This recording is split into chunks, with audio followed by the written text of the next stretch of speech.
Hi అండి, welcome to మన tasty వంటలు. మన టేస్టీ వంటల్లో నేను చేయబోయే రెసిపీ ఏంటంటే చేపల పులుసు అండి. ఈ చేపల పులుసు ఒక్కొక్కరు ఒకలాగా చేసుకుంటారండి, కానీ యూనివర్సల్ గా మన తెలంగాణ చేపల పులుసు టేస్టే వేరే లెవెల్ అండి. ఇప్పుడు ఈ చేపల కూర చేసే విధానం ఏంటో చూడండి.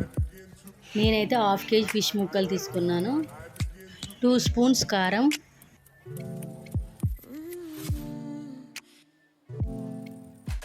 1 స్పూన్ సాల్ట్ వేసుకోవాలి. 1 స్పూన్ అల్లం వెల్లుల్లి పేస్ట్ వేసుకొని బాగా మిక్స్ చేసుకోవాలి. ఇప్పుడు ఇదంతా కూడా ఉప్పు కారం బాగా అంటుకునేలా కలుపుకొని పక్కన పెట్టుకోవాలి. ఇప్పుడు ఒక బౌల్లో చింతపండు తీసుకొని వాటర్ పోసుకొని పక్కకు పెట్టుకోవాలి. స్టవ్ వెలిగించుకొని బౌల్ పెట్టుకోవాలి. ధనియాలు, జీలకర్ర, మెంతులు ఇవి అందులో వేసుకొని వేగించుకోవాలి.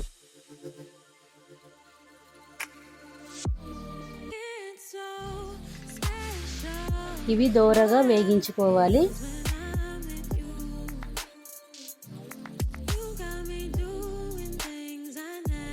ఇవి ఒక ప్లేట్లో వేసుకొని పచ్చి ధనియాలు కూడా కొన్ని వేసుకోవాలి. స్టవ్ పై ఇలా ఆనియన్ పెట్టుకొని కాల్చుకోవాలి.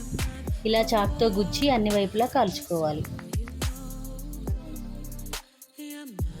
ఇలా కాల్చుకోవాలి. ఇలా కట్ చేసుకొని పైన లేయర్ అంతా తీసుకోవాలి.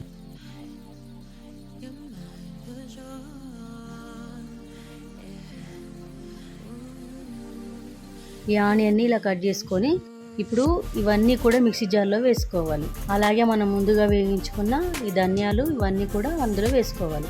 ఇప్పుడు ఇదంతా కూడా మిక్సీ పట్టుకొని పేస్ట్ చేసుకోవాలి. ఇప్పుడు మనం ముందుగా పక్కకు పెట్టుకున్న చింతపండు తీసుకొని ఇలా గుజ్జు చేసుకోవాలి.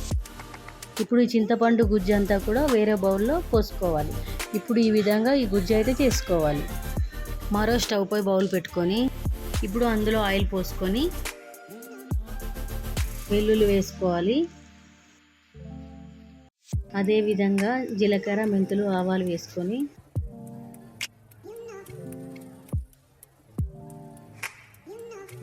ఇవి వేగాక ఇప్పుడు ఆనియన్స్, పచ్చిమిర్చి వేసుకోవాలి. ఈ సాల్ట్ వేసుకొని దోరగా వేయించుకోవాలి.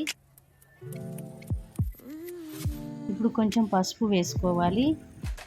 ఇప్పుడు మంచిగా ఫ్రై చేసుకోవాలి. ఇప్పుడు మనం పక్కకు పెట్టుకున్న ఫిషెస్ ముక్కలు ఇందులో వేసేసుకుందాం.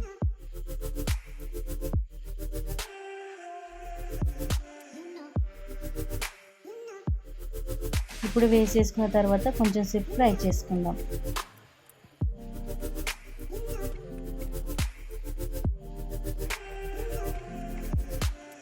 మనం ముందుగా పక్కకు పెట్టుకున్న ఆ చింతపండు సూప్ అంతా ఇందులో పోసేసుకొని మిక్స్ చేసుకుందాం. మిక్సింగ్ అనేది కూడా స్లోగా మిక్స్ చేసుకోవాలి, ఎందుకంటే ముక్కలు విరిగిపోతాయి.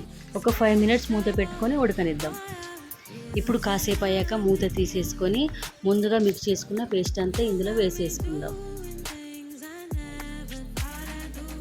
ఇప్పుడు ఈ పేస్ట్ అంతా వేసుకొని మెల్లిగా కలుపుకోవాలి. ఇలా మెల్లిగా మిక్స్ చేసుకున్న తర్వాత మూత పెట్టేసుకుందాం.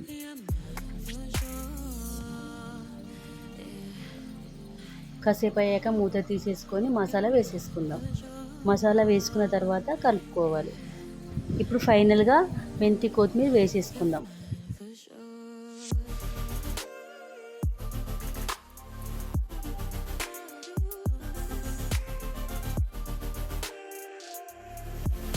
అంతేనండి, మన తెలంగాణ చేపల పులుసు రెసిపీ రెడీ.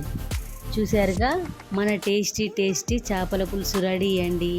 మీకు గనక మా చేపల పులుసు నచ్చినట్టయితే లైక్ చేయండి, షేర్ చేయండి, సబ్స్క్రైబ్ చేయండి. మరిన్ని వీడియోస్తో మన టేస్టీ వంటల్లో మళ్ళీ కలుద్దాం.